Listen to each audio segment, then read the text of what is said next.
Hola, buen día a todos. Quiero comenzar agradeciéndoles a IFLA y a la IEPC por la invitación. Es un gusto estar aquí acompañado de mis colegas en esta ocasión y les agradezco mucho a todos por su paciencia con mi español.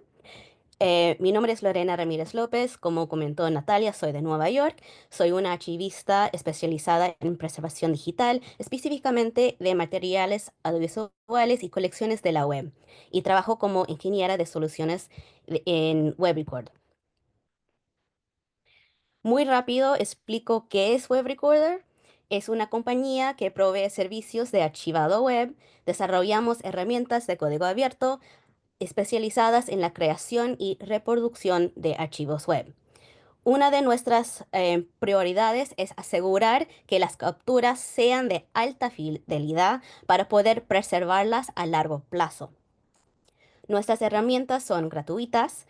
Para mantener un proyecto dependemos en gran parte del el patrocinio, así como de nuestros servicios de consultoría y de nuestra nueva herramienta BrowserTricks, que cuenta con una interfaz gráfica del usuario. También ofrecemos un desarrollo de software a medida para organizaciones y realizamos talleres. Lo más común es que una organización solicite a una beca y nos incluya y así podemos colaborar. Nuestro equipo mantiene muchas herramientas y realizamos investigaciones para mantenernos al día, ya que el web cambia constantemente. Si quieren mandarnos un mensaje, por favor, estamos a sus órdenes. Antes que nada, quiero primero aclarar cómo definimos algunos términos que estamos usando, aunque veo que todos estamos en la misma página web, pero me gustó mucho la definición que dio Carolina. En sí, la definición que vemos muchas veces es que el archivado web, o en realidad el proceso de archivar la web, significa preservar el contenido, los datos y los medios disponibles en la web a largo plazo para consultas en el futuro. Em, Existen tres métodos para archivar el contenido en el web y en Web Recorder lo hacemos a través del navegador. Este proceso se basa en las transacciones del protocolo de transferencia de hipertexto. Solo se capturan los contenidos que han sido visualizados por los usuarios a través de estas solicitudes. De esta manera, permite a los usuarios configurar el navegador antes de hacer la captura para registrar el contenido detrás de inicios de sesiones, redes sociales y contenido personalizado. Pero a pesar del aumento del número de programas para archivar la web y también todos estos años que tenemos la web, son muchas instituciones que siguen teniendo dificultades para desarrollar buenas prácticas y metodologías a la hora de cumplir sus objetivos. Esta dificultad se debe en parte a los cambios y la complejidad de la web. Primero, hay una cantidad de páginas y sitios ahora. Hay mucho contenido interactivo, hay mucho contenido sonoro y audiovisual, y muchas veces, dependiendo de la versión, estos documentos en la web no son compatibles con las herramientas que utilizamos.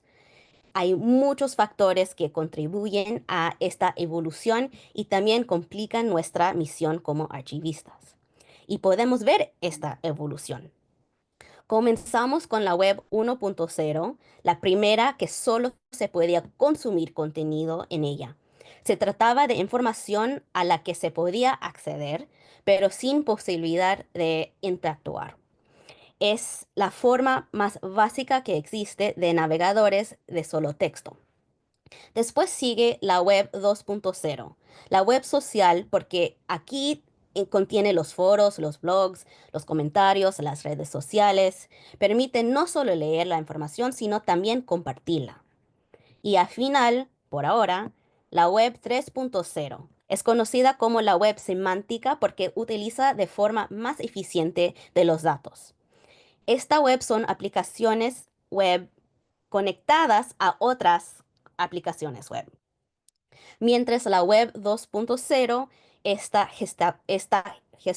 no, perdón, está gestionada por el propio usuario humano, la web 3.0 está gestionada en la nube y ejecutada desde cualquier dispositivo con un alto grado de complejidad y personalización. Entonces, imagínense.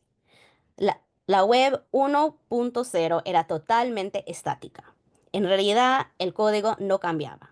Y ahora tenemos tecnología web que puede adivinar nuestros gestos como usuarios. Para estar al día con todo este código en la web sería difícil, quizás imposible, para cualquier archivista y programadora. Por eso dependemos mucho en nuestras herramientas para ayudarnos. Y bueno, con nuestras herramientas hay mejores prácticas que podemos añadir en nuestros flujos de trabajo. El primero sería crear un nuevo perfil si estás utilizando el navegador Chrome. La red sigue protocolos de comunicación.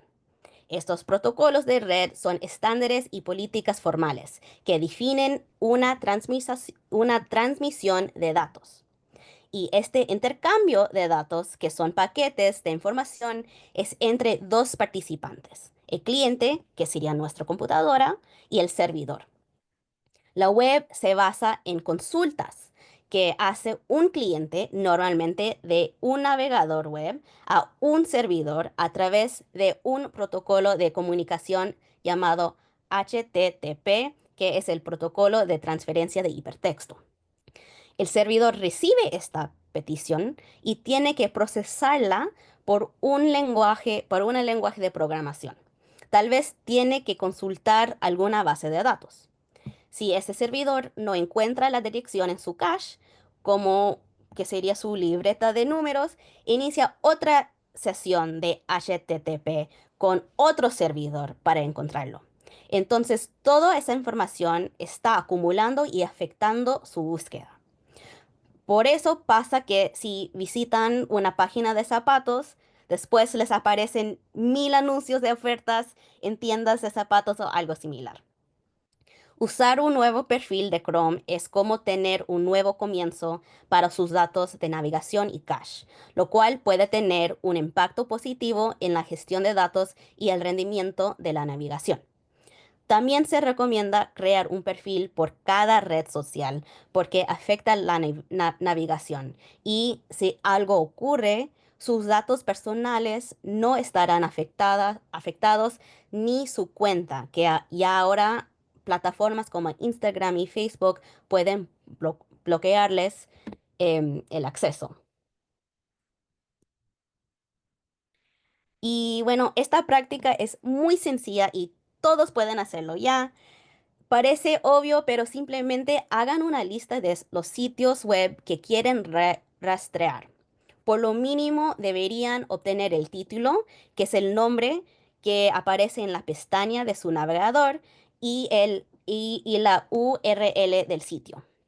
Si tienen más tiempo, siempre pueden agregar más metadatos y crear un mapa de sitio para tener una idea general de cuántas páginas hay en el sitio y pueden hacer esto en un documento o mejor aún en una hoja de cálculo porque cualquiera, incluso personas que no son archivistas, pueden manejar una hoja de cálculo. No hay nada malo en usar una hoja de cálculo, es lo mejor. Bueno, en Archivado Web usamos el formato Word que mencionó la doctora Perla.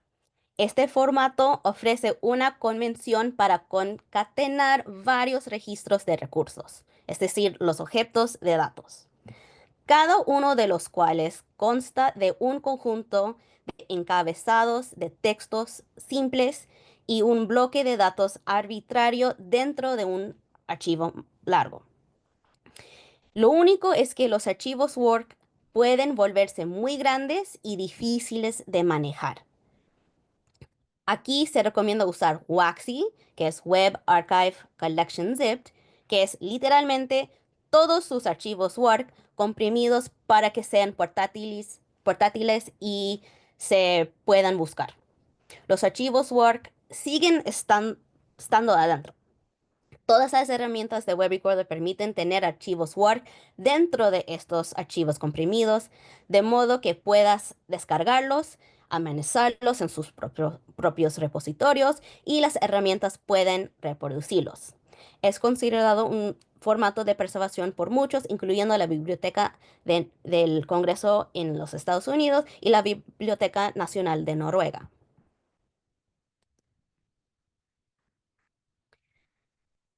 Y como estamos usando computadoras y programación, deberíamos automatizar las partes que se puedan. Y en muchos casos podemos programar los comportamientos del usuario. Un comportamiento del usuario se refiere a cómo las personas interactúan con sitios web y aplicaciones web mientras usan un navegador.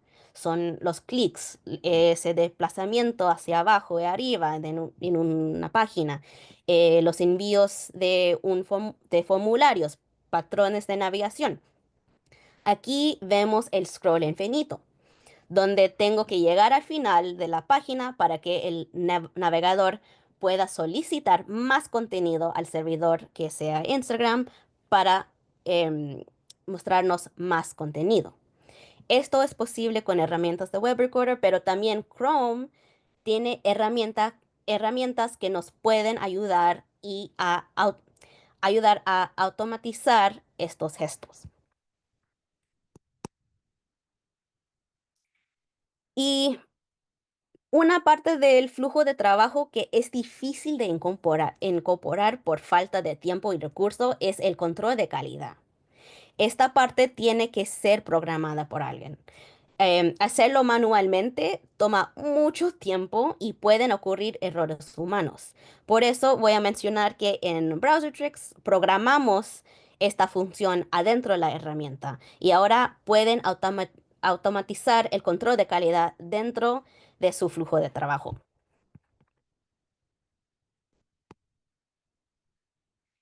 Y me gustaría entrar en más detalles, pero para dejar tiempo para preguntas, quizás esto podría ser un taller en el futuro. Esta parte de analizar la página puede hacerse después o al mismo tiempo que se crea la lista, pero debe ocurrir antes de rastrear y capturar los sitios. Y dependiendo de la cantidad de sitios en una colección, esto no siempre sería posible como parte del proceso de adquisición, pero en este caso, como vamos a aprovechar como es una sola página, uno puede hacerlo. Em, Hablemos de las características de un sitio, que la mayoría de los sitios serían de web 2.0, que son web más interactivos, pero también encontraremos páginas de web 3.0, donde la información semántica se adjunta al contenido web. Hay elementos básicos de un sitio como HTML, CSS, que son hojas de estilo de cascada, y JavaScript, que es un lenguaje de secuencias de comandos que le permite crear contenido de actualización dinámica. Ok, ojalá que puedan ver un poco, es un poco rápido, pero entonces cuando estamos en nuestro sitio, ustedes también pueden intentarlo. Yo reviso las páginas para ver qué hay adentro en el sitio. Si hay video, si hay audio, etcétera. También me ayuda a guiar el rastreador, el crawler, porque recuerden que en un flujo de trabajo, la parte de selección en realidad consiste en establecer los parámetros de la herramienta. Están definiendo tanto el alcance como las delimitaciones. Para hacer esto, vamos a usar una herramienta de desarrollo que tiene Chrome para revisar el contenido. Entonces, uno puede hacer un clic derecho para seleccionar inspeccionar y vemos que eso nos mostrará el código HTML del sitio que vemos aquí. Y quiero destacar tres cosas. Primero, la identificación, cada sitio comenzará o debería comenzará con doctype HTML. Después tenemos la cabecera o head, que generalmente no se ve cuando se navega por el buscador. Y finalmente el cuerpo del sitio. Como esta parte es necesario, ya que es aquí donde reside el verdadero contenido de la página y por tanto, al contrario de la head o la cabecera, sí se ve cuando navegamos por el sitio. Pueden ver que cada elemento de la página relaciona al código al lado. Aquí los elementos muestra el HTML renderizado a la página. Y esto es distinto del código fuente.